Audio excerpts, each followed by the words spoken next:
এটা কি? ওটা তেলাকচুর পাতার বড়া, খেয়ে দেখো। এটা কি লঙ্কার পিন্ডি করে দেবে? না না, ওটা তেলাকচুর শাক বাটা।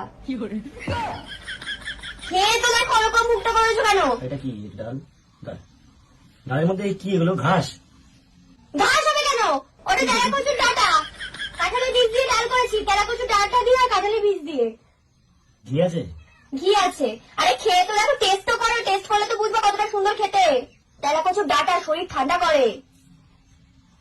আরেকটা জিনিসও আছে, তেলাকচুর যে ফল হয় না, ওই বাবা দিয়ে নিয়ে না, তো বাবা দিয়ে তেলাকচু ওখান থেকে সব কচুগুলো তুমি তুলেছো? আমি তোমাদের জঙ্গল পরিষ্কার করেছো? আরে বাবা, চাটনিও আছে তেলাকচুর ফলে। বাবার তোকে আমি কি তেলাকচু? তুমি ঘি ধরে টেস্ট করতে হবে না, মানে বড়াটা খাবার। এটা কি লঙ্কা দিয়ে? পাতা দিয়ে টমেটো দিয়ে বেটেছি, রসুন দিয়ে ফোড়ন দিয়ে, খেতে ভালো লাগে। খেয়ে তো দেখো। ডালটা ছাড়তে পারতে? ডালটার মধ্যে কি পুটকি মেরে দিলে? ডালটার মধ্যে ডালটা ছাড়তে পারতে? ডালের মধ্যে ঘাস ফাস, এ তো মনে হচ্ছে গরুকে বিচুলি খেতে দিয়েছো।